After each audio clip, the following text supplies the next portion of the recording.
Hey there everyone, welcome to Tales in Text and I'm your host Nisha.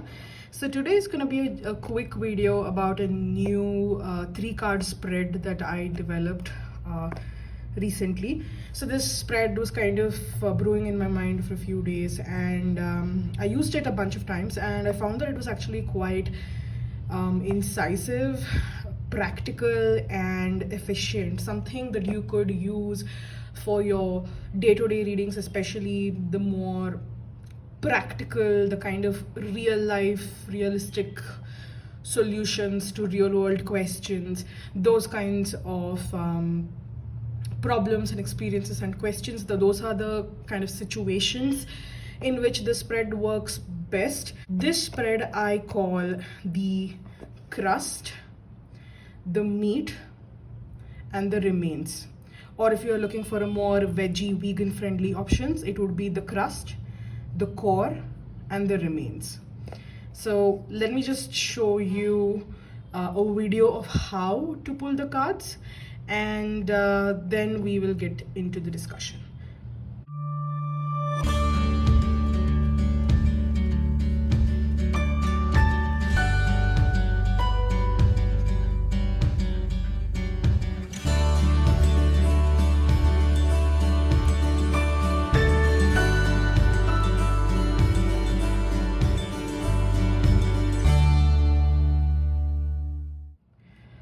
So the idea behind the crust, the core, and the remains is that this particular spread uses or rather dissects the question into the superficial, which is the crust, the body of the issue, which is the core or the meat, and finally the subconscious or unconscious archetype or the consequence of this issue, which is the remains.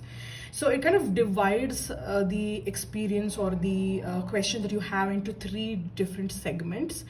And what you do is the crust. Let's just take the crust for example. The crust is the top layer of the bread or the pie, or we say the crust of the milk, the creme de la creme of society, right? So the crust is usually the superficial topmost layer.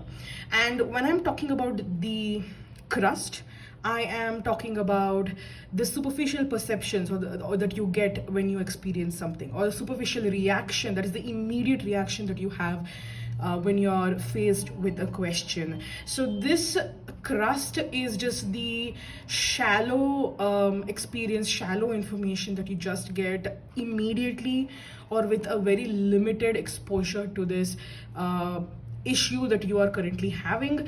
And so it's something that definitely, first impressions matter, so they give you some food for thought, and so you need to think about that.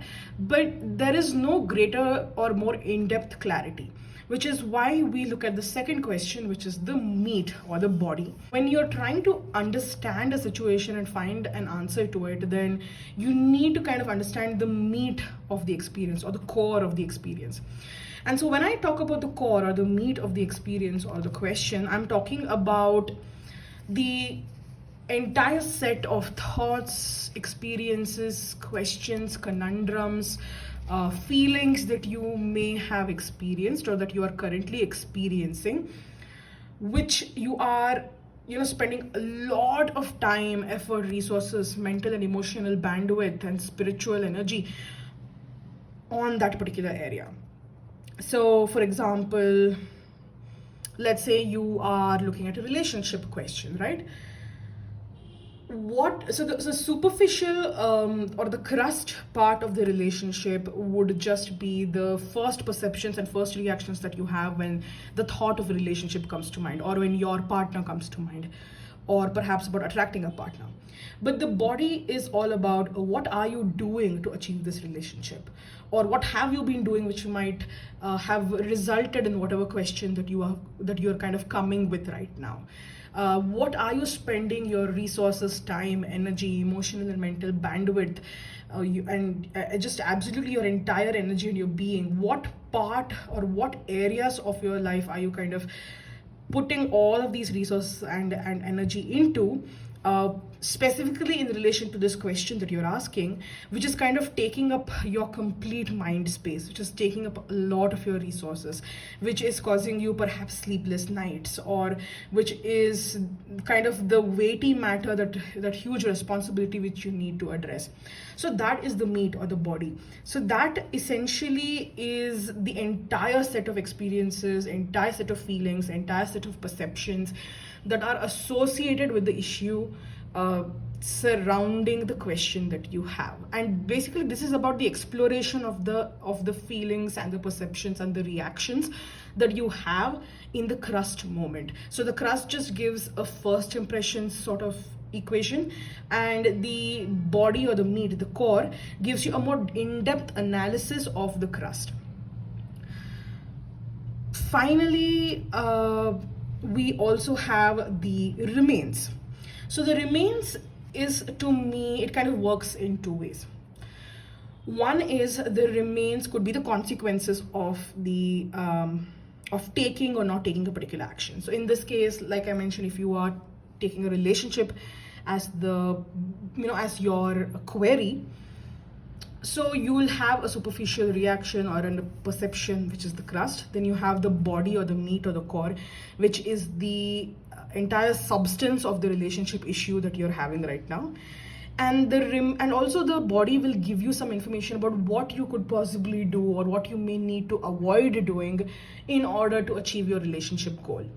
So finally, the remains, the third card in this spread, would basically be about, one, what would be the consequence of doing or not doing something as advised by the cards or by the universe. So what would be the remains, or rather what would be the consequences and the results of doing or not doing a certain action?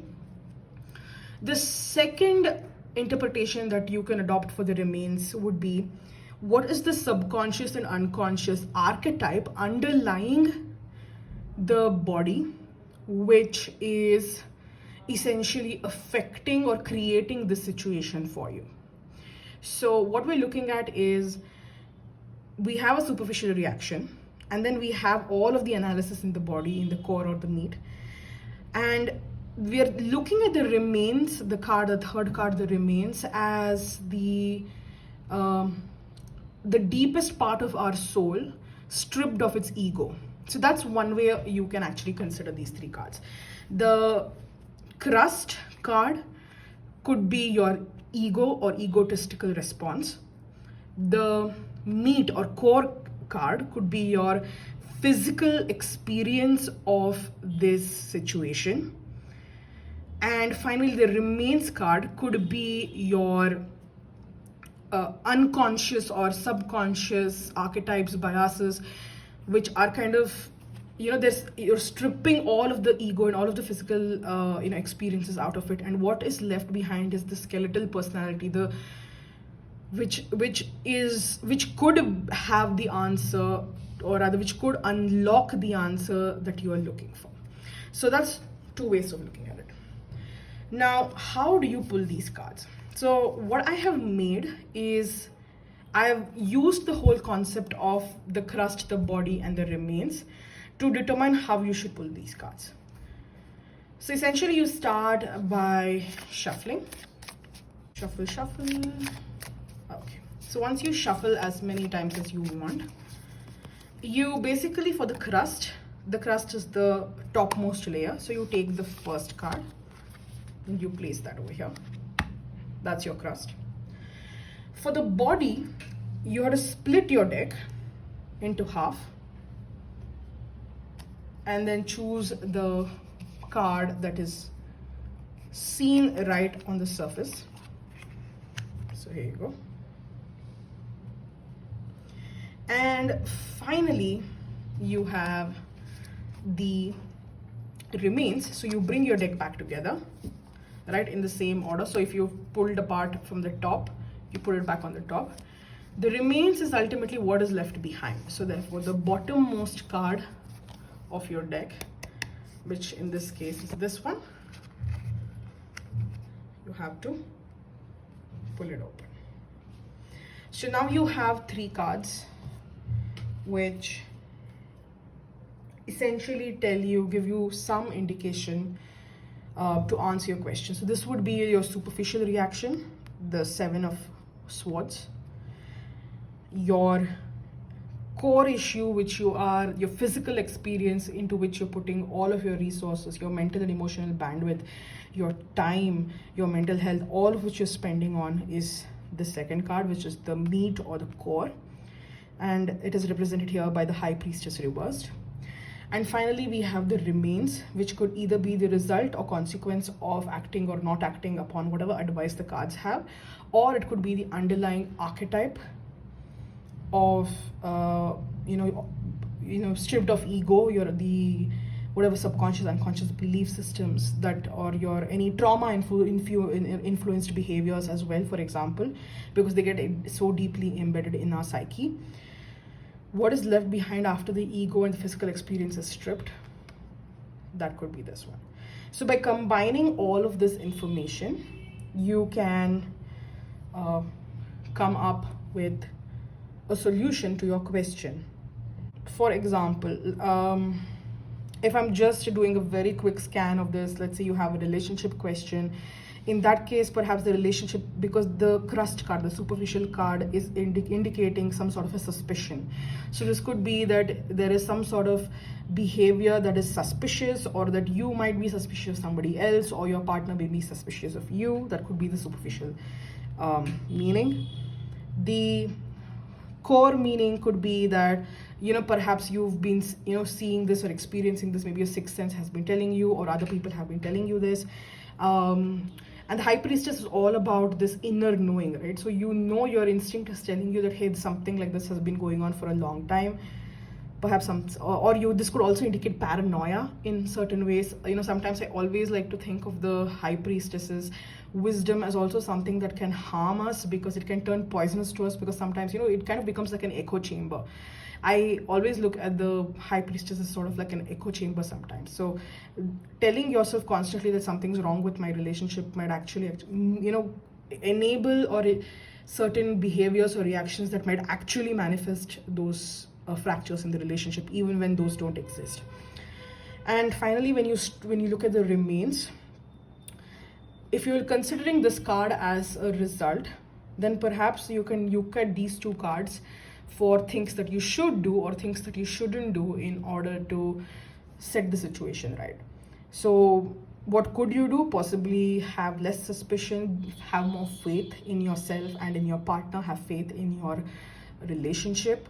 Or if it could also be that if you're really concerned that your suspicions have a foundation in reality, then perhaps consult someone who is aware of, or who has a better understanding and clarity into the life of either yourself or your partner, or perhaps the dynamics between you both and your outer sphere, and just kind of try to get that information and to kind of have a conversation, perhaps to clear the air.